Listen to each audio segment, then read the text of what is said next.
नमस्कार, मैं हूं श्रद्धा। आप देख रहे हैं भारत एक्सप्रेस।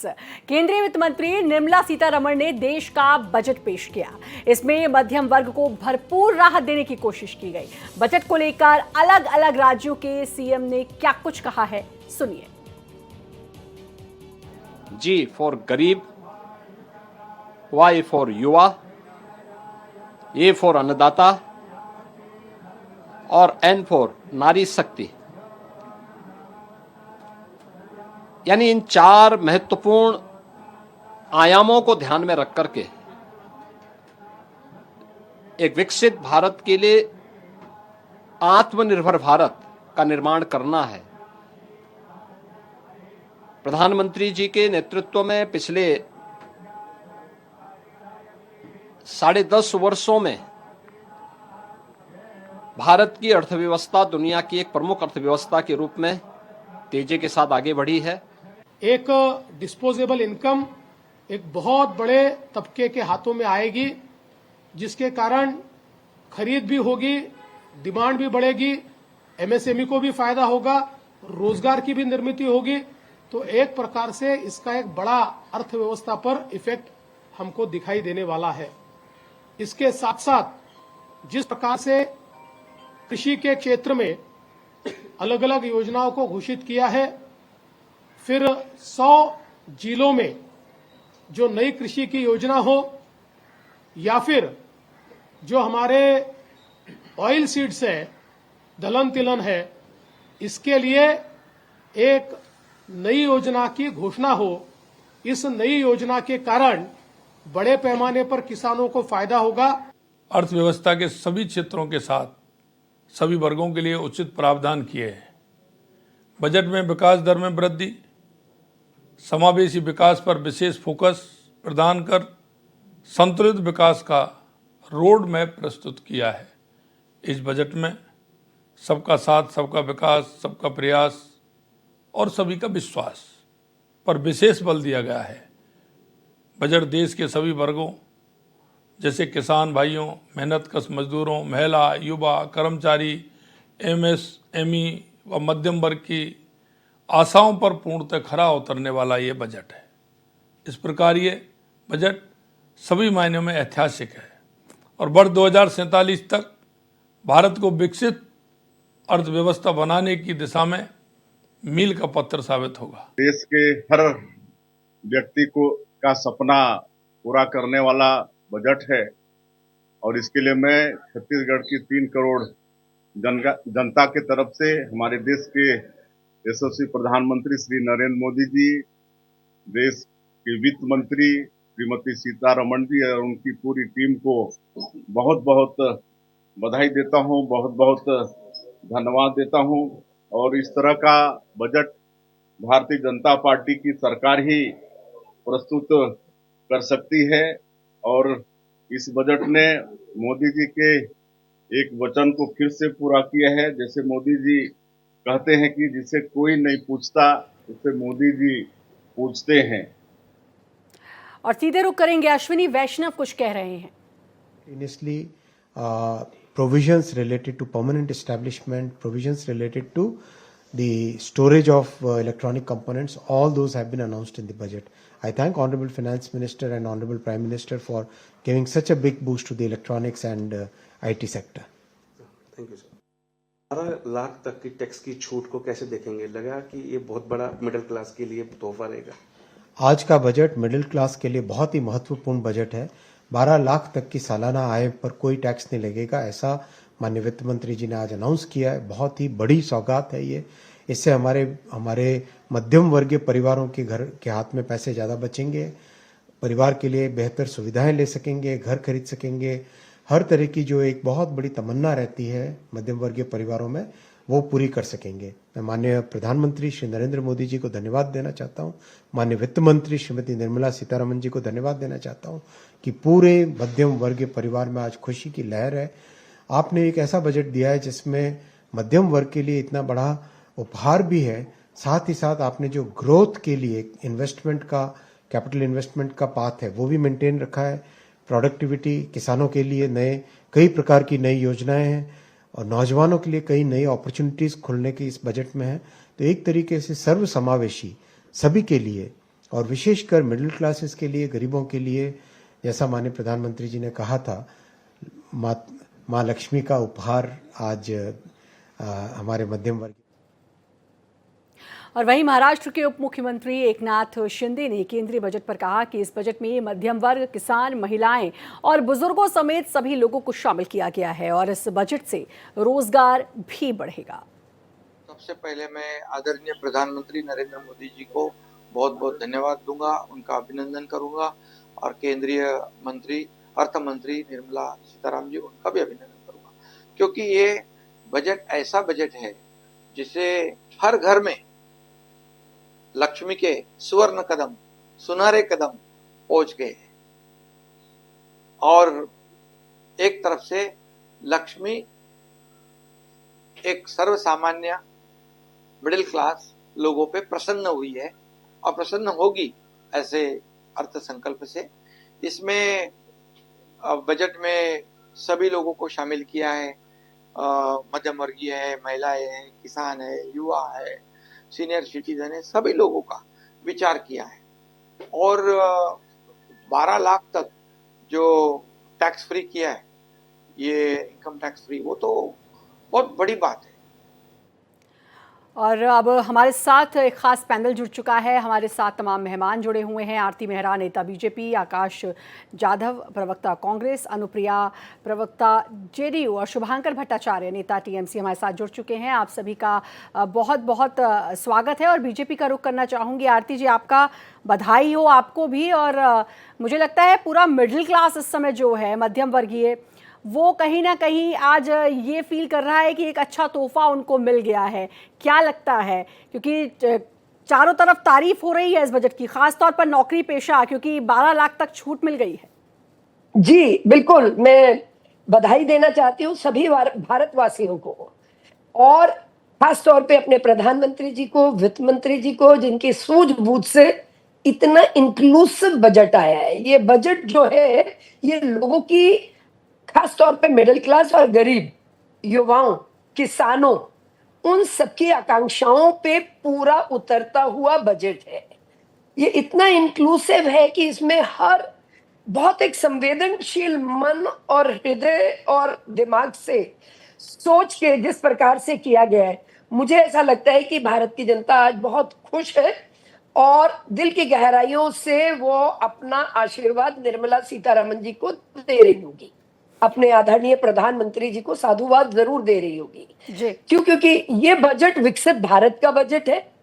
ये बजट भारत को आत्मनिर्भर बनाने का बजट है और ये बजट है जिससे युवाओं और किसानों की ग्रोथ और नई नई नौकरियों के आयाम, रोजगार के आयाम खुलते हुए नजर आते हैं। तो ये अपने आप में बहुत ही पूरक बजट आया है और इसमें जो 12 लाख तक की इनकम पे नो टैक्स, ये तो कमाल का है। इतना आसान काम नहीं था, लेकिन करके दिखाया, क्योंकि मोदी है तो मुमकिन है। और उसके अलावा भी जो 12 से लेके 25 लाख तक का जो जिनकी अर्निंग है, उसमें भी जो उनकी सेविंग हो रही है, जो बचत हो रही है, जो उनके पैसे में, जेब में एक्स्ट्रा पैसा जाएगा, ये भी बड़ी सूझबूझ का, क्योंकि इसका देखिए ना, मल्टीप्लाइंग इफेक्ट होता है। जब जेब में आपको पैसा बचेगा तो आप मार्केट में जाएंगे, आप शॉपिंग करेंगे, तो ये मल्टीप्लाइंग इफेक्ट हो रहा है और उससे जो है वो टोटल ग्रोथ होती है। तो ये डेफिनेटली मल्टी डायमेंशनल बजट है और मल्टी फोल्ड देश को आगे ले जाने का बजट है, जहां पे इंफ्रास्ट्रक्चर बहुत बढ़ेगा, वहीं डिफेंस में जिस तरह से लगभग 13% बजट का रख के देश की सिक्योरिटी और देश को सुदृढ़ बनाना जो काम किया है, मुझे ऐसा लगता है कि ये बहुत प्रभावी बजट है और इसके दूरगामी परिणाम भारत की जनता को मिलेंगे। चलिए, तो यानी कि कुल मिलाकर बीजेपी बार बार तारीफ कर ही रही है। ज़रा विपक्ष का भी रिएक्शन ले लेते हैं, क्योंकि जो 23 जुलाई को जब बजट आया था पिछले साल, वो भी चुनाव जीतने के बाद आया था और उस बजट के बाद काफ़ी हंगामा भी हुआ। विपक्ष ने बहुत घेरा और विपक्ष ने कहा मध्यम वर्गीय के हाथ तो कुछ भी नहीं लगा। उसके बाद आज 1 फरवरी को जब बजट आया है तो 12 लाख तक की छूट देने के बाद नौकरी पेशा तो संतुष्ट नजर आ रहा है। अब देखते हैं विपक्ष किस नजरिए से इस बजट को देख रहा है। आकाश जी, आपको क्या लगता है? श्रद्धा जी, सही मायने में ये बजट गरीब विरोधी, किसान विरोधी, युवा विरोधी और प्रादेशिक असमानता को दर्शाने वाला मोदी निर्भर बजट है। मैं इस पे इतना ही कहूंगा कि 12 लाख के स्लैब का जो डंका पीटा जा रहा है मध्यम वर्गीय को लेके, 12 लाख जो स्लैब है, आप 2004 से देखिए, जब कांग्रेस गवर्नमेंट थी, 1 लाख से 2 लाख बना, 2 लाख से 6 लाख बना, 6 लाख से 9 लाख बना। तो ये इन्फ्लेशन जो दर होता है उसके ऊपर कैलकुलेशन करके हमेशा से स्लैब बढ़ते रहा। It's a process. कितना आज जो हेल्थ केयर पे ये है, एजुकेशन पे, एवरीडे लाइफ में जो जीने के लिए पैसे लग गया कॉमन आदमी, तो उसके अंदर कहीं ना कहीं इन्फ्लेशन आज 5% है, 5 to 6% जा रहा है। तो कहीं ना कहीं 12 लाख का स्लैब देना ये अनिवार्य था उस इकोनॉमी को सस्टेन करने के लिए। इसमें कुछ नई बात नहीं रखी है। खास करके इस बजट के अंदर उन्होंने जो एग्रीकल्चर सेक्टर को देना चाहिए था, जो महिलाओं को आज अपेक्षा कर रही थी महिलाएं कि भाई उनको कुछ, आज महंगाई इतने परेशान है लोग, उनको आज गैस की दर में कुछ कटौती होती है क्या, या फिर आज उनके जो चने आटे दाल के जो भाव है उसके अंदर कुछ राहत मिलती है क्या। देखिए, इस हिंदुस्तान के अंदर होता क्या है श्रद्धा जी, डायरेक्ट टैक्स और इनडायरेक्ट टैक्स। डायरेक्ट टैक्स जो इनकम टैक्स के द्वारा दिए जाते हैं, 10 करोड़ लोग हिंदुस्तान में लगभग इनकम टैक्स रिटर्न फाइल करते हैं, उसमें से 4.8 करोड़ लोग डायरेक्ट टैक्स पे करते हैं। और इनडायरेक्ट टैक्स इस देश का 140 करोड़ लोग भरता है, जिसके माध्यम से भारत की इकोनॉमी करीब 50% चलती है। जो भी हमारा बजट है उसमें सबसे बड़ा योगदान किसका है? तो इनडायरेक्ट टैक्स का। तो डायरेक्ट टैक्स में आप अगर एग्जम्पशन कुछ बातें देते हो तो उससे हर वर्ग ये निर्भर नहीं बनता है। ये सिर्फ मोदी निर्भरता की बात हो रही है, आत्मनिर्भरता की बात नहीं हो रही। अब एग्रीकल्चर सेक्टर में इन्होंने 2.66 लाख करोड़ रूरल डेवलपमेंट के साथ एलोकेशन दिया है। एग्रीकल्चर सेक्टर में आज इंफ्रास्ट्रक्चर की जरूरत है, 5 लाख की क्रेडिट, किसान क्रेडिट योजना उन्होंने लाई है, स्वागत आ रही है। मैं इसका ये नहीं करूंगा, किसानों को आज मिलना चाहिए। लेकिन आज श्रद्धा जी, किसानों को क्या जरूरत है? आज कपास के ऊपर हमारी निर्मला सीतारमण जी बात कर रही थी सदन के अंदर। आज वो जितनी भी दालें हैं उनको ज्यादा से ज्यादा प्रोडक्टिविटी किस तरीके से बढ़ाई जाए, 5 इयर्स का प्रोग्राम दे रही थी। तो मेरा कहना क्या है कि कपास, जब आज मैं कपास उत्पादक एरिया से आता हूँ, महाराष्ट्र से आता हूँ, आज हमें पर क्विंटल लागत 6,000 रुपए लग रही है और 7,000 रुपए एमएसपी मिल रहा है। तो 7,000 2004 में मिलता था और 2024 में 20 साल के बाद भी 7,000 मिल रहा है। तो आज हमें कानूनन उनको जो सपोर्ट प्राइस है वो मिलना चाहिए, जो 18,000 मिलनी चाहिए अकॉर्डिंग टू एमएसपी का जो रंगनाथन कमेटी की जो सिफारिश है उसके माध्यम से वो मिलना चाहिए। तब एग्रीकल्चर सेक्टर में किसान आत्मनिर्भर बनेगा। किसानों को एग्रीकल्चर की आप बात कर रहे हैं, किसानों की बात कर रहे हैं, काफी कुछ उसके लिए भी सोचा गया है। जो ज्ञान पीएम नरेंद्र मोदी ने कहा था और हर सेक्टर को देखा गया, ये तो आप कह सकते हैं। या फिर मैं ये मानूं कि भाई विपक्ष में है तो चाहे बजट अच्छा भी हो तो हम उसको एक्सेप्ट नहीं करेंगे, क्या कुछ ऐसा समझ सकते हैं? आपको लगता है, एक आम इंसान होने के नाते आप मुझे बताइए, आपको लगता है कि कुछ अच्छा इस बजट में आया है या नहीं? एमएसपी सेक्टर पे इन्होंने 20 करोड़ तक की ये दी। एमएसपी चलिए, मैं फिर से रुक करूंगी। आकाश जी, फ्रेम आपका जो है वो फ्रीज हो गया है, कुछ टेक्निकल इशू है। मैं फिर से रुक करूंगी और हमारे साथ अनुप्रिया भी जुड़ी हुई हैं, उनका रुक करना चाहूंगी जेडीयू से। अनुप्रिया, क्या लगता है, बजट रास आया, समझ में आया, लगा कि भाई हाँ मध्यम वर्गीय हर वर्ग के लिए ये बजट अच्छा है? श्रद्धा जी, मैं आपके चैनल के माध्यम से सर्वप्रथम आदरणीय प्रधानमंत्री मोदी जी और वित्त मंत्री निर्मला सीतारमण जी को बधाई देती हूँ। ये बजट साफ तौर पे भारत का बजट है, भारत की जनता का बजट है, क्योंकि आप कहेंगे कि एक मिडिल क्लास की बात की जा रही है और हर एक वर्ग के लिए बात किया गया है। तो भारत की जनता की ओर से, बिना एक राजनीतिक पार्टी होने के नाते, मैं भारत की जनता की तरफ से सभी को, पहले सरकार को बधाई देती हूँ। और ये बजट दर्शाता है कि कैसे भारत विकसित हो सकता है और एक सफल मजबूत भारत बनने के लिए कैसे हम सीढ़ी दर सीढ़ी चढ़ते जा रहे हैं।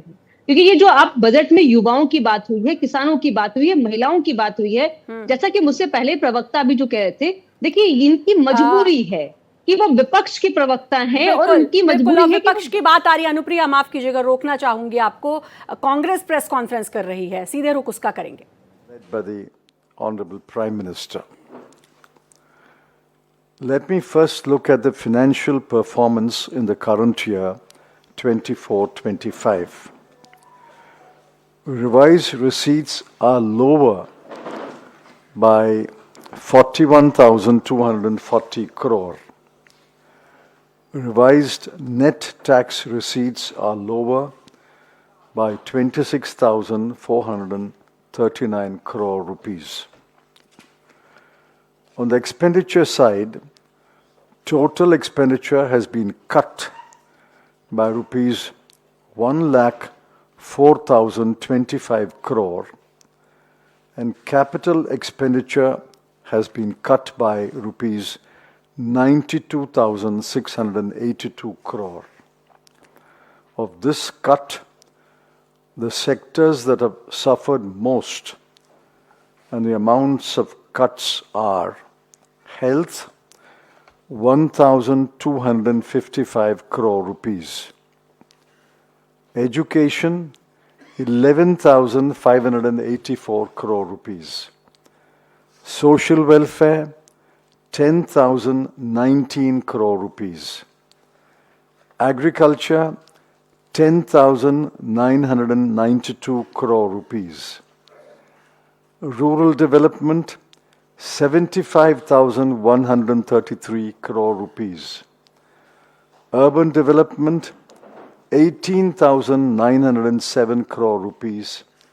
And the development of the Northeast, 1,894 crore rupees. The cruelest cuts were in allocations for the scheduled caste, scheduled tribes, OBC and minorities. Here are a few examples. और एक बार फिर से रुक करेंगे, हमारे तमाम गेस्ट हमारे साथ जुड़े हुए हैं। अनुप्रिया, आपसे बात चल रही थी और आपको काफ़ी अच्छा लगा ये बजट, विपक्ष को लेकर भी आप कुछ कह रही थी। जी, मैं अपनी चर्चा वहीं शुरू करती हूँ जहां से आपने रोका था कि मुझसे पहले जो प्रवक्ता आकाश जी जो कह रहे थे कांग्रेस की, इनकी एक मजबूरी है। और यहाँ पे अभी टीएमसी की प्रवक्ता बैठे हैं, उन्होंने भी कहा कि यह पूरे तौर पे जो बजट है वो बिहार का बजट है। आप पूरे भारत के बारे में देखो, क्योंकि पूरे भारत में युवा, किसान और जो एक गरीब वर्ग है और जो मिडिल क्लास है उसके बारे में बात की गई है।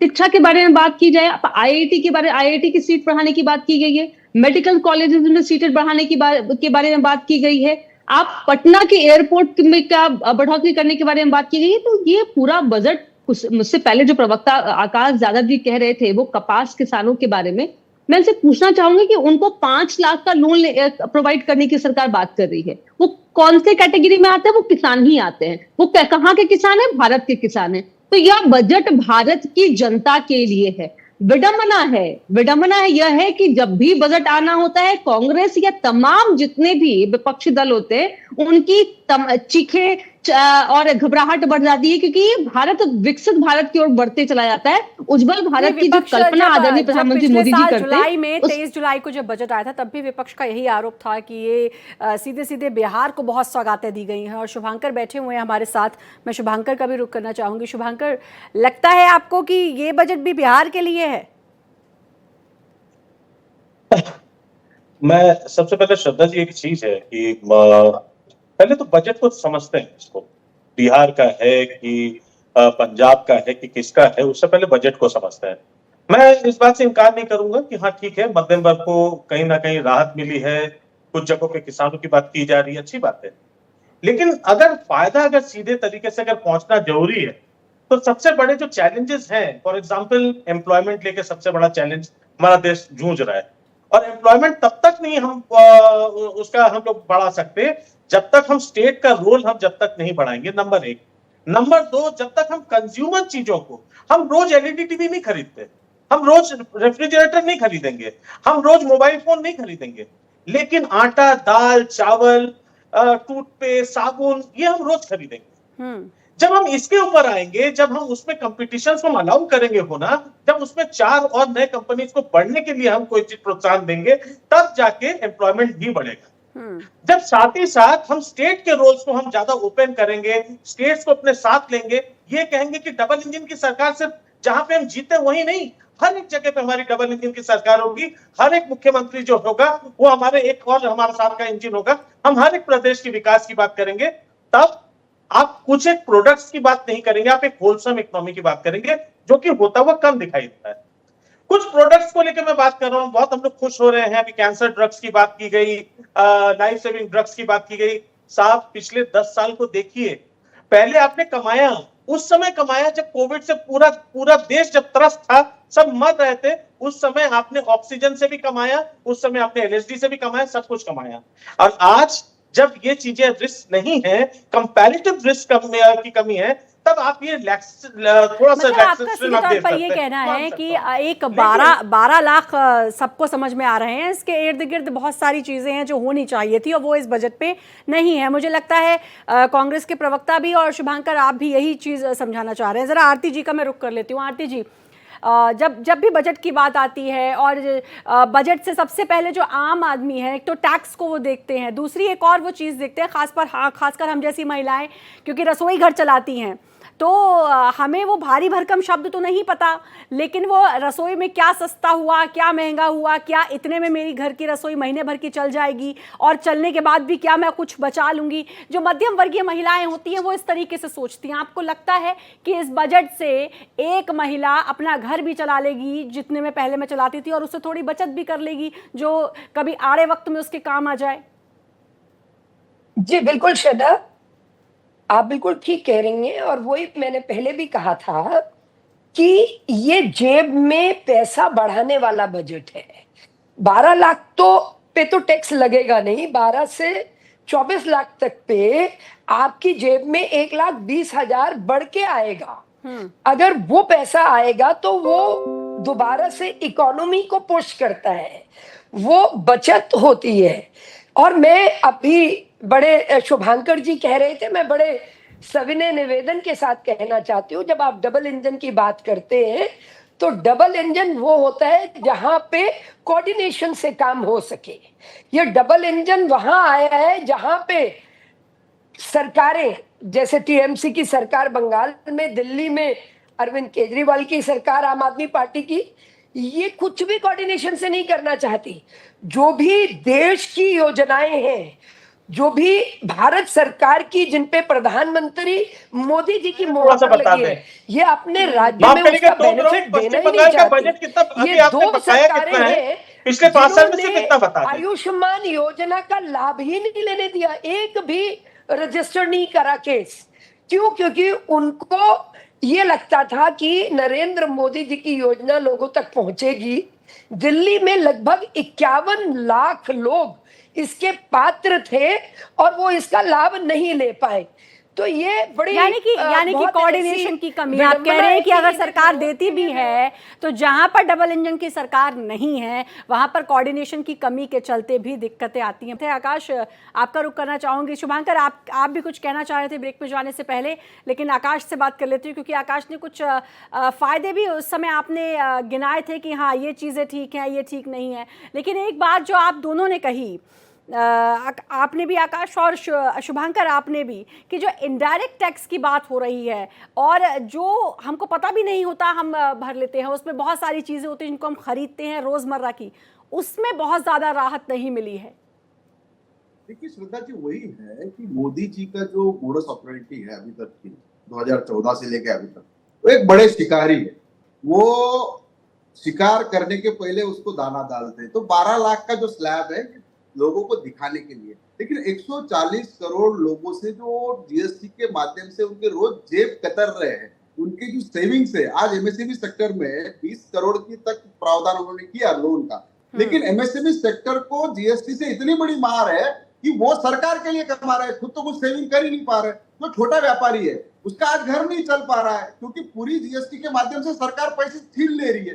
तो ये जो डाका मोदी सरकार डाल रही है, इसको कवर अप करने के लिए उन्होंने 12 लाख का स्लैब किया है। जो ठीक है, अब हेल्थ सेक्टर में ग्लोबल इंडेक्स के हिसाब से, ग्लोबल स्टैंडर्ड के हिसाब से जीडीपी के 3% के अबव रहना चाहिए। आज 2.8% भी health care post pandemic education sector पे, हेल्थ सेक्टर पे बड़ा प्रावधान करना जरूरी था। सोशल जस्टिस की तो कोई बात ही नहीं हुई है, सामाजिक न्याय की। ना आदिवासी को कोई, एसटी लोगों के लिए कोई प्रावधान किया गया है, ना शेड्यूल कास्ट के लिए कुछ दिया गया है, ना ओबीसी के लिए दिया कोई बजट का प्रावधान किया गया है, ना माइनॉरिटी के लिए किया गया है। तो कहीं ना कहीं अभी देखिए, यंग युवाओं को, जो ग्रेजुएट युवा है, इन्होंने इनके इसमें एजेंडा में बोला था कि इनको हम राहत देंगे। कहाँ दिया है? यंग ग्रेजुएट को कौन सी अपॉर्चुनिटी आ रही है? स्किल डेवलपमेंट में इन्होंने बताया कि हम 4 साल में इतने 4 करोड़ लोगों को हम 2 लाख करोड़ के माध्यम से स्किल डेवलपमेंट करेंगे। आज मेरे को बताइए, ये make in India, made in India और स्किल डेवलपमेंट में अब तक इन्होंने 3.5-4.5 लाख करोड़ रुपए खर्चा कर दिए। उसका आउटपुट क्या निकाला श्रद्धा जी? कितने लोगों को ये रोजगार दिए? ये वास्तविकता। लेकिन आज के में भी कहा गया है कि 5 नेशनल सेंटर्स बनाए जाएंगे स्किल डेवलपमेंट के लिए। तो मतलब युवाओं के लिए मैं ये नहीं कह सकती, काफ़ी कुछ चीज़ें हैं जो युवाओं के लिए रखी है, चाहे मैं IIT की बात कर लूँ, चाहे मेडिकल सेक्टर में बात कर लूँ, उसमें युवाओं के लिए काफ़ी पिटारे खोले हैं इसमें निर्मला सीतारमण ने। श्रद्धा जी देखिए, IIT बनाए जाएंगे, ये बातें अच्छी बात है, होनी चाहिए, बढ़नी चाहिए। सीटें बढ़ाने की बात की गई है, की भी ये बढ़ाई है, वो स्वागत की बात है, मैं स्वागत करूंगा। भले अपोजिशन की बात है, जो अच्छी है वो अच्छी है। तो लेकिन क्या हम बुनियादी तौर पे, आज देश बेरोजगारी से जूझ रहा है, आज युवा रोजगार के लिए तरस रहा है हिंदुस्तान में 10 साल से पिछले, और आज जिस तरीके से महंगाई से लोग परेशान है, आज सबसे बड़ी महंगाई पे राहत चाहिए। आज किसानों को क्या चाहिए? उनको उनके फसलों को दाम चाहिए, उनको कोई कर्जा नहीं चाहिए। तो जहां जहां ये बातें हैं, इसको कहीं ना कहीं मोदी सरकार ने तवज्जो नहीं दी है। एक रोजगार वाली बात जो आपने कही, बेरोजगारी और बेरोजगारी से मुक्ति चाहिए। अनुप्रिया को क्योंकि ये बजट भाया है, और अनुप्रिया ही नहीं, मुझे लगता है मध्यम वर्ग को काफ़ी लुभाया है ये बजट। और इसका सबसे बड़ा कारण जो 12 लाख की मैं बात कर रही हूँ, जो टैक्स में जो छूट मिली है। अनुप्रिया, क्योंकि जब बात अब रोज़गार की आ गई, बेरोज़गारी एक बहुत बड़ा मुद्दा है। अगर बेरोज़गारी दर कम हो जाए तो जाहिर है उसी से हमारा देश बहुत आगे बढ़ जाएगा। आपको लगता है कि रोज़गार के लिए काफ़ी अच्छे वादे इस बजट में किए गए हैं, काफ़ी अच्छी बातें इस बजट में कही गई हैं? श्रद्धा जी, एक बात मैं पूछना चाहूंगी कांग्रेस के प्रवक्ता से, क्या 140 करोड़ भारत की जनता के लिए क्या सरकार रोजगार दे सकती है? ये अब अभी बता दे कि पूरे भारत की जनता के लिए रोजगार होगा?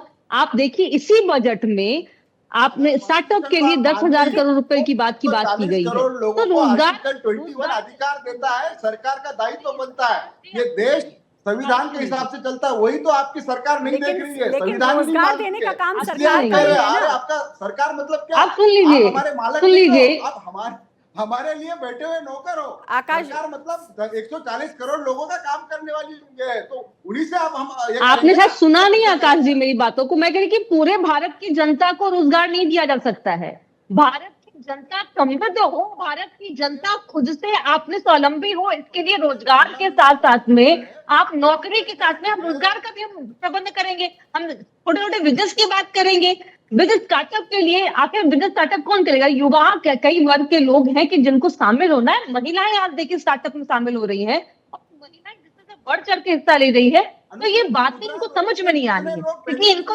विपक्ष की एक मुखौटा जो इनके सर पे है कि इनको निभाना है। आपने तो बात किया कि IITs के बारे में, मैं आपकी बातों को सुन नहीं पा रही हूँ आकाश जी, ऐसे आवाज में डिस्टर्बेंस हो रहे हैं। जवाब सुन लेते हैं जी।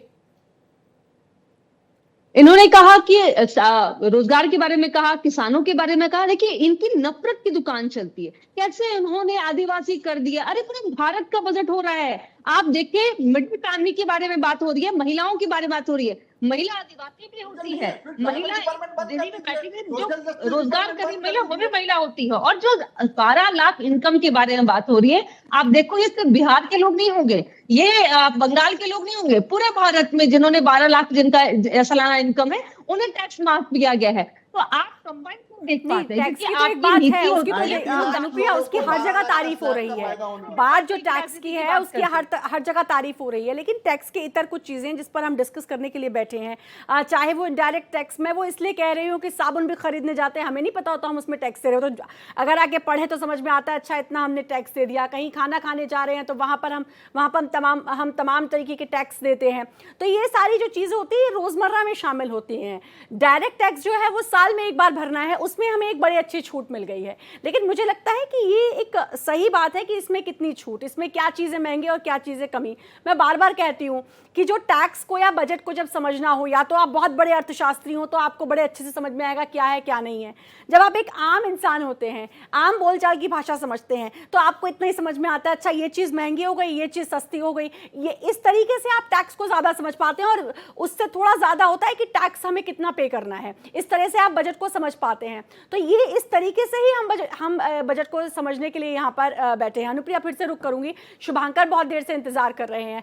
शुभांकर, आपकी एक तो पहले बात अधूरी रह गई थी, हमें ब्रेक में जाना पड़ा था। उसके अलावा आपको क्या लगता है, क्योंकि मैंने आकाश जो से भी पूछा तो उन्होंने कहा था कि हाँ ये चीज़ अच्छी है, चाहे IIT की हम बात करें, चाहे स्किल डेवलपमेंट के लिए 5 नए सेंटर नेशनल लेवल पर खुलेंगे उसकी बात करें, युवाओं को काफ़ी कुछ मिला है। क्या आपको लगता है कि इस बजट से बहुत कुछ मिला है लोगों को, युवाओं को, चाहे महिलाओं को, किसानों को, इन पर खास फोकस की बात कही जा रही है? श्रद्धा जी, पहले तो मैं अपनी बात पूरी करता हूँ, क्योंकि मैं अभी तक अपनी कोई भी बात अपनी पूरी तरीके से रख नहीं पाया हूँ, तो थोड़ा सा मुझे समय दीजिएगा। सबको आपने सुना। पहली बात ये है, जैसे आप नैरेटिव से नहीं लड़ सकते। अगर मतलब मोदी है तो मुमकिन है, दीदी है तो मुमकिन है, हम यही करते रहेंगे तो हम बजट नहीं समझ पाएंगे। मैं एक सिंपल तरीके से समझा रहा हूँ, मेरे ख्याल से अनुप्रिया जी को भी समझ में आएगा। बिल्कुल बात सही है कि अगर 12 लाख तक का छूट मिलता है तो भाई सभी को छूट मिलेगा, भारत के समस्त नागरिकों को छूट मिलेगा, सब कुछ, सारी बातें मानता हूँ। लेकिन सवाल ये है 12 लाख तक की इनकम है कितनों की? जो मैक्सिमम लोग, जो प्राइवेट में जो नौकरी करने वाले लोग हैं, अभी तक उनको 7 पे कमीशन के बराबर का जो सैलरी नहीं मिल पाता है। जनाब, आप उनको फायदा पहुंचाने की बात कर रहे हैं। अभी तो आपने 8 पे कमीशन का घोषणा कर दिया है कि 8 पे कमीशन बनना शुरू हो जाएगा। अभी तक आप पहले देखिए कि प्राइवेट सेक्टर्स में क्या हो रहा है। वहां पे मैक्सिमम लोग हैं, जो डेली वेजर है उसके ऊपर कोई कमीशन नहीं लागू हो रहा है, कोई पे कमीशन उसकी बात नहीं करेगा। अगर उसमें आपने मिनिमम वेज कह भी दिया, there is no particular institution to monitor it. ये एक मजे की बात है। मैं तमाम जगहों का नाम ले सकता हूं जो कि मैं चैनल पर बैठ के नहीं ले सकता। अब बात आती है, एक बात वो मैं चाह रहा था कि बीजेपी से आई हुई वो भी हम लोग इस बात को सुनती, लेकिन एक चीज है, जब ये कहा जाता है ना कि देखिए जो दूसरे स्टेट्स हैं वो साथ में, सारे स्टेट्स का आपके साथ होना बहुत जरूरी है अगर आप इकोनॉमिक डेवलपमेंट को सब जगह ले सकते हैं। फॉर एग्जाम्पल, वेस्ट बंगाल में हमारा स्वास्थ्य साथी स्कीम है, आयुष्मान भारत जैसा ही है। पहले स्वास्थ्य साथी स्कीम में 5 लाख का बेनिफिट था, बाद में आयुष्मान भारत को भी वही चीज कर दिया कि 3 लाख से बढ़ा के 5 लाख किया। अच्छी बात है। अगर आयुष्मान भारत वहां पे लागू नहीं भी है, उसका मतलब ये नहीं है कि हम वहां के स्टेट की फंडिंग रोक दें कि वहां के स्टेट की स्कीम्स चल ना पाए। आप बिल्कुल चलाइए, बहुत अच्छा स्कीम होगा, आयुष्मान भारत बहुत अच्छा होगा, आपके तमाम स्कीम अच्छे होंगे। लेकिन सारे स्कीम सारे राज्यों में तभी चले जब वो पीएम के नाम के साथ जुड़ा हुआ हो, प्रधानमंत्री फला स्कीम, प्रधानमंत्री ढिमका स्कीम, तभी पैसा मिलेगा। ये कहीं ना कहीं एक डेमोक्रेसी के खिलाफ हो जाता है। स्टेट्स अपने स्कीम चलाती है, स्टेट्स का अपने पास, जब भी सर्वदलीय बैठक होती है कोई ऐसी 10 सेकंड लूंगा इस बात को समझ ले। हर एक स्टेट्स के पास अपने पब्लिक डेवलपमेंट स्कीम्स हैं जो कि जो सेंटर से आए हुए जो फंड होता है उससे प्राप्ति होती है। कोविड के समय से लेके अब तक 77,000 करोड़ के ऊपर का बकाया है वेस्ट बंगाल के ऊपर। अगर आप कहीं के स्कीम्स को रोक देंगे, कहीं के ग्रांट को रोक देंगे, किसी जगह का पैसा रोक देंगे, तो ये बदले की राजनीति, इसका जो सबसे ज्यादा ये भी तो होता है कि कुछ स्कीम अगर सबके लिए, कोई भी अगर कानून या कुछ सब राज्यों के लिए आता है तो कुछ राज्य उसमें कहते हैं भाई हम नहीं लागू करेंगे, ये भी बातें आती हैं। और उसमें जब एक सर्वदलीय बैठक की बात होती है, कुछ महीने पहले ही हुई थी, हालांकि ममता बनर्जी उस बैठक में गई थी और फिर वहां से गुस्सा होकर भी निकल गई। तो इस तरीके से अगर विपक्ष वॉकआउट करेगा और विपक्ष उन सारी मीटिंग्स में, बैठकों में नहीं बैठेगा, तो फिर ये समझने वाली बात है, क्योंकि किसका नुकसान हो रहा है? ये राजनीति के चक्कर में आम जनता का नुकसान हो रहा है। तो ये दोनों तरफ से समझना होगा। इसमें सिर्फ सेंट्रल को हम कह दें यह गलत होगा, राज्य सरकार को भी समझना होगा। यही तो समन्वय है, यही कोऑर्डिनेशन है जो बनाकर चलना है। मैं रोकना चाहूंगी, एक बड़ी खबर का रुख कर लेते हैं। और अब बजट को लेकर सीएम नीतीश कुमार का बयान भी आया है सामने। उन्होंने कहा कि बजट देश के विकास को गति देगा, बजट से बिहार के विकास को और गति मिलेगी। ये बिहार के सीएम का बयान सामने आया है। सीएम ने कहा है कि गति मिलेगी। बजट को लेकर सीएम नीतीश कुमार का ये बड़ा बयान, कहा कि देश को गति मिलेगी इस बजट से। बजट देश के विकास को गति देगा। तो ये बड़ी खबर भी आ गई। इस बीच हमारे मेहमान लगातार हमारे साथ जुड़े हुए हैं। अनुप्रिया, अब तो बिहार की बहुत बात हो रही थी और अब सीएम नीतीश कुमार ने कह भी दिया कि भाई देश को गति देगा ये बजट। अनुप्रिया, मैं फिर रुक करूंगी, लेकिन आकाश जी के पास मैं जाना चाहूंगी। आकाश जी, लगता है क्योंकि अब नीतीश कुमार कह रहे हैं, हालांकि आप तो यही कहेंगे कि वो तो तारीफ ही करेंगे, लेकिन उनका ये कहना है कि देश को एक गति मिलेगी इस बजट के बाद। श्रद्धा जी, देखिए, हम लोग फेडरल स्ट्रक्चर में रहते हैं। हम ये जानते, पूरा देश जानता है कि नीतीश बाबू और चंद्र बाबू, ये दो बाबुओं की पैसा पे मोदी जी सवार है। तो ऑब्वियसली बिहार को स्पेशल पैकेज चुनाव आ रहा है और बीजेपी भी चुनाव में सामने जाने वाली है, तो दिया है। बीजेपी देश का अंग है, वो ये नहीं है। लेकिन हमारे हिमाचल को भी आज जो हक का जीएसटी का पैसा है वो परतावा अगर दे देती, अगर हमें तेलंगाना में भी मिल जाता, कर्नाटक में भी मिल जाता, थोड़ा बहुत वेस्ट बंगाल में भी मिल जाता, तो फेडरल स्ट्रक्चर जो है हमारा, वो कहीं ना कहीं एक ये रहता। आप 15,000 करोड़ स्पेशल पैकेज चंद्रबाबू जी को देते हैं, आज अलग अलग योजनाएं आप बिहार में लेके आते हैं, तो दूसरे स्टेट के साथ प्रादेशिक असमानता जो है कहीं ना कहीं ये नहीं होनी चाहिए थी। बिल्कुल बिहार को मिलना चाहिए था, उनको स्पेशल पैकेज की जरूरत थी। पिछड़ा राज्य बिल्कुल मिलना चाहिए। नीतीश बाबू 20 साल से अलग अलग तरीके से कोशिश कर रहे हैं और भाजपा की सरकार भी बीच में रही है। जिस तरीके का विकास होना चाहिए था वो नहीं हुआ। तो कुछ बातें हो रही है बिहार में, तो हम स्वागत करते हैं, लेकिन असमानता के साथ नहीं। दूसरे राज्यों को भी आप उतना ही प्रावधान दीजिए। चुनावी जुमले के लिए देश का बजट नहीं यूज होना चाहिए, ये सबसे बड़ी बात है। अब मैं 12 लाख के स्लैब पे बोल रहा हूँ। आज मार्केट का आपने ये देखा, मूड वो डाउन था, बीएससी एनएससी। क्यों था? क्योंकि 12 लाख में कैपिटल गेन टैक्स को अकोमोडेट नहीं किया। तो इसके अंदर सिर्फ जो नौकरी पेशा लोग हैं वो कितने हैं? मुश्किल से 46 लाख लोग निकलेंगे। तो देश के 46 लाख लोगों को खुश करके आप 140 करोड़ लोगों को ठगी नहीं कर सकते श्रद्धा जी। ये देश की जनता को, आम इंसान को समझता नहीं है, लेकिन इकोनॉमिस्ट को समझ रहा है, मार्केट को समझ रहा है, व्यापारी को समझ रहा है। आज व्यापारी क्या चाहता था, इस देश को अगर सबका विकास करना है मोदी जी को, अगर सबको इकोनॉमी को, जीडीपी को सही में डेवलप्ड कंट्री बनाना है, तो हर सेक्टर को निचले स्तर तक आपको इकोनॉमी को स्प्रेड आउट करना पड़ेगा। आज फिजिकल डेफिसिट है जीडीपी से 4.5 का, जो सबसे बड़ा है। कहीं ना कहीं आज मैं बजट में सबसे अच्छी मैं बात कहूँ तो फिजिकल डिसिप्लिन की इन्होंने बात की है। तो कहीं ना कहीं इसके ऊपर आरबीआई को कंट्रोल करना एक बहुत बड़ी बात है। आज के बजट से एक बात तय है कि रोजगार युवाओं को बहुत बड़ी एक अपेक्षा थी, वो इससे पूरी नहीं हुई है। स्किल डेवलपमेंट के लिए बजट एलोकेट करना, इससे रोजगार निर्माण नहीं होता। एमएसएमई सेक्टर को अगर आप दायरा बढ़ा के देते हो, लेकिन एमएसएमई सेक्टर की आप कमाई छीन ले रहे हो, तो रोजगार कैसे पैदा करेंगे? लेकिन कुल मिला के आपका ये कहना है कि सारा ध्यान जो है वो टैक्स की तरफ 12 लाख का एक लिमिट कर दी है, उस तरफ खींच लिया गया और बाकी चीज़ों पर जो है वो सिर्फ एक खाना पूर्ति हुई है। अनुप्रिया, क्योंकि बीजेपी की तरफ से कोई नहीं है और जेडीयू से आप हैं और आपको ये बजट बड़ा समझ भी आ रहा है, फायदेमंद भी साबित हो रहा है। एक और चीज़, क्योंकि जो मध्यम वर्गीय परिवार होता है उसके लिए ना वो अपने सपने बना के रखता है। अब क्या है, जो गरीब हैं, जो निम्न वर्ग के हैं, उनको तो आप घर दे रहे हैं। मध्यम वर्गीय को क्या हो रहा है, घर लेने के लिए पहले तो उसने सालों बचाया जैसे तैसे, उसके बाद उसने उठा के उसकी डाउन पेमेंट दे दी, फिर उसने लिया लोन, और वो लोन 1-2 साल का, 4 साल का, 5 साल का तो होता नहीं है, 20-20, 30-30 साल का वो लोन चल रहा आता है। फिर वो लोन और उस लोन पर रेपो रेट आजकल बढ़ता जा रहा है। क्या लगता है, इस तरफ कुछ मध्यम वर्गीय परिवार को कुछ फायदा नजर आया है? क्योंकि निम्न वर्ग को मिल जा रहा है, बीपीएल वालों को घर मिल जा रहा है, जो अमीर हैं उनको घर की कोई टेंशन नहीं है, लेकिन मध्यम वर्गीय जो परिवार है उसके लिए बड़ा एक सपना होता है, बड़े इमोशंस जुड़े होते हैं कि अपना घर।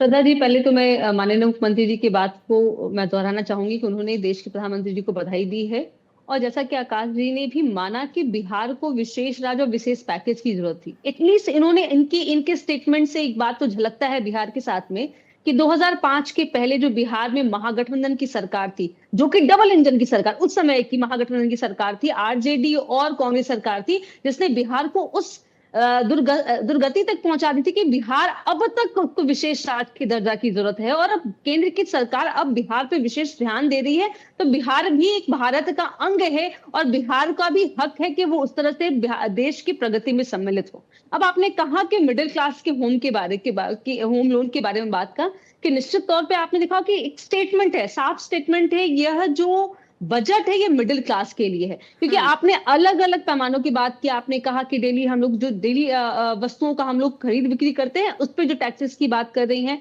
इन सभी चीजों पे बहुत क्लियर मैं कहूंगी श्रद्धा जी, क्योंकि आप अभी 3 से 4 घंटे में आप पूरे टैक्सेस को समझ नहीं सकते हैं। आप पूरे दिन हो गए, एनालिसिस हो गए, और कल के अखबारों में कट टू कट बातें होंगी कि कहाँ पे किस पैमाने पे हमें फायदा हो रहा है। क्योंकि हम आप यहाँ बैठे सभी लोग मिडिल फैमिली से बिलोंग करते हैं और सभी लोग का ये सपना होता है कि वो अपना घर बना सके। आप ये भी देखेंगे कि फर्स्ट होम लोन भी सरकार ने दिया है कि फर्स्ट होम लोन जिनको फर्स्ट होम ले रहे हैं या मकान बना रहे हैं उसमें आप टैक्स नहीं पे करेंगे, वो टैक्स जो है आपको होम लोन में चला जाएगा। कई ऐसी चीजें हैं सरकार ने पहले भी कर रखी है। और सरकार, क्योंकि यह भारत, आप जब भारत के अगर जनसंख्याओं की बात करेंगे तो अधिकतर लोग मिडिल फैमिली से ही बिलोंग करते हैं, और सरकार ने मिडिल क्लास को ही ध्यान में रख के किया है। क्योंकि आत्मनिर्भरता के साथ में उनके प्रगति के बारे में, उनके थाली में खाना आने की बात से लेकर के उनके एजुकेशन से लेकर के उनके हेल्थ के बारे में सभी मैं कहती हूँ कि पॉइंट्स पे सरकार ने ध्यान दिए। तो इसलिए यह बजट भारत का बजट है, मैं इतना ही कहना चाहूंगी। भारत का बजट है, सबका बजट है, आपका ये कहना है। कुमार राकेश हमारे साथ जुड़ चुके हैं, वरिष्ठ पत्रकार। राकेश जी, बहुत बहुत स्वागत है आपका भारत एक्सप्रेस पर। क्या लगता है, बजट को लेकर इतनी देर से चर्चा चल रही है, जाहिर है आप सुन भी रहे होंगे, और एक तरफ अनुप्रिया का ये कहना है कि भाई भारत का बजट है, लेकिन विपक्ष सहमत होता नजर नहीं आ रहा है। आपको क्या लगता है? देखिए, विपक्ष का काम है विरोध करना, लेकिन मेरा मानना है विपक्ष का विरोध होना चाहिए, विपक्ष को विरोध करना चाहिए, लेकिन एक रचनात्मक जो विरोध है वो होना चाहिए। सिर्फ विरोध के लिए विरोध बिल्कुल नहीं होना चाहिए। सबसे बड़ी चिंता की बात है और चिंतन की बात है कि पिछले 10 वर्षों में विपक्ष जो है सिर्फ विरोध के लिए विरोध कर रहा है। यदि वास्तव में ये 10 वर्षों में जो भी बजट आया इतना बेकार होता, तो इस 10 वर्षों में ही भारत जो है 11वें स्थान से 5वें स्थान पे कैसे आ गया? क्या IMF हो या वर्ल्ड बैंक हो, जितने मानक हैं वर्ल्ड वाइड, वो जब इनको मान रहे हैं, आज जो है भारत के इतिहास में पहली बार जो 12 लाख मिडिल क्लास के इनकम टैक्स की स्लैब की बढ़ने की बात हुई है, जो टैक्स स्ट्रक्चर की बात हुई है, आकाश जी को मैं सुन रहा था कि बोल रहे हैं कि 12 लाख बता करके लोगों को उलझाने का काम किया गया है। तो भाई शेयर बाजार ऊपर उठता है या नीचे बैठता, आम लोगों को कोई मतलब नहीं है। शेयर कहाँ टेढ़ा होता है, मेढ़ा होता है, उससे हम लोगों को मतलब नहीं है। हमारे पॉकेट में कितना पैसा आया और कितना पैसा गया, और हमारे जो भी मिडिल क्लास में भी कई क्लास हो गए, निम्न वर्गीय, उच्च मध्यम वर्गीय, फिर उसके उच्च वर्गीय, तो ये जो वर्ग विवेचन, और उसके अलावा इस पे कोई विपक्ष नहीं बोल रहा है कि जब ये बोल रहे हैं कि 25 करोड़ लोग पिछले 5 वर्षों में गरीबी रेखा से बाहर निकाल दिया, उसके डाटा को कोई विपक्ष चैलेंज नहीं कर रहा है। तो मुद्दा कई है श्रद्धा जी कि जो ये बातें कर रहे हैं। अच्छा बजट है, पिछले जो चुनाव के पहले का बजट था उससे मुझे बेहतर बजट लग रहा है। जो मैं एक पॉलिटिकल इकोनॉमी भी समझता हूँ थोड़ा बहुत, पूरा इकोनॉमिस्ट तो नहीं हूँ, लेकिन जो भी मैं पॉलिटिकल इकोनॉमी के साथ साथ जो एक आम लोगों को लेकर के जो एक राहत की बात है, राहत देने वाले बजट तो है ही, लेकिन आप उसको उस आंकड़ों में, कुल मिलाकर आपको लग रहा है काफी बेहतर ये बजट है। मेरे पास कुल 1 मिनट का समय है, पहले मैं शुभांकर का रुख कर लेती हूँ, फिर आकाश में आपके पास आऊंगी। जी शुभांकर। श्रद्धा जी, मैं राकेश जी को सुन रहा था, तो राकेश जी खुश इसलिए होंगे, शायद उनकी आय जो है वो 12 लाख के आसपास की होगी, तो इसलिए खुश होंगे, तोते होंगे। लेकिन उनको बता दूं कि देश का जो उससे ज्यादा की आय है, इससे खुश और वाली बात नहीं है। आपको खुश होना चाहिए, इसलिए होना चाहिए कि देश पार्टी व्यवस्था पे है और तीसरी बड़ी व्यवस्था बनने जा रहा है। एक भारतीय अगर आप 25 लाख तक का भी छूट दे देंगे, वो आम व्यक्ति को जब तक नौकरी नहीं है उसके कष्ट का निवारण कहीं से हो नहीं सकता, वो चाहे आप किसी भी पार्टी से हो। और यानी कि शुभांकर का कहना है कि आप छूट दो, लेकिन उससे पहले नौकरी भी दो, तब उस छूट का फायदा है। आकाश जी। देखिए, मैं कुमार राकेश जी को इतना ही कहूंगा कि देश के चीफ इकोनॉमिक कि 12 लाख आए हैं कि 6 लाख आए हैं या 5 लाख आए, मुझे व्यक्तिगत उधार करके आपको कुछ नहीं मिलेगा। आप उनका आम यह जनता की जब स्टेटमेंट है तक कि आवाज कहीं नहीं ना कहीं बनेगी पीएम को विपक्ष, स्टेप मैं एक डाउन होना पत्रकार चाहिए, नाते अगर बोल रहा इंडियन हूं, तब इकोनॉमी तक को पब्लिक आपको आपकी नहीं सस्टेन रखना है। सुनेगी ये और किसका इसी तरह रिपोर्ट है? बाहर रहेंगे। चीफ इकोनॉमिक एडवाइजर का रिपोर्ट है। दूसरी बात, हमारे मित्र कुमार राकेश जी कह रहे थे कि जीडीपी में और इकोनॉमी में हम लोग 5th नंबर पे आ गए 11 से। मैं इनको बता दूं, पर कैपिटा इनकम में हम लोग 111वें नंबर पे। अगर चाइना से भी मुकाबला करें तो 46,000 डॉलर उनकी पर कैपिटा इनकम है और हमारी 1980 है कुमार राकेश जी, जो बांग्लादेश से पीछे है हम लोग। ये सच्चाई है। झूठी इकोनॉमिक की बातें रख के देश के गरीब लोगों को ठगना बंद होना चाहिए। आपका 5 आने वाले सेकेंड समय लूंगा, में मैं इंटरवीन हिंदुस्तान करूंगा जो आकाश इस जी पे जाने कि वाला है। जितने सर्वे बोलते हैं आप, जितने क्राइसिस आने विदेशों के वाले हैं सर्वे कुमार हैं, राकेश जी, वो तो सारे कहीं के ना कहीं सारे ज्ञान भारत की विरोधी बातें सर्वे तो होते हैं। सरकार कुल मिलाकर अगर किसी को फायदा हुआ है तो वो जो नौकरी पेशा है उसके लिए एक बड़ा फायदा, मध्यम वर्गीय के लिए बड़ा फायदा, लेकिन विपक्ष के अपने कुछ मत है। बहुत बहुत शुक्रिया आप सभी का हमसे जुड़ने के लिए, अपना समय देने के लिए। और इसी के साथ इस बुलेटिन में इतना ही। बाकी खबरों के लिए लगातार बने रहिए भारत एक्सप्रेस के साथ।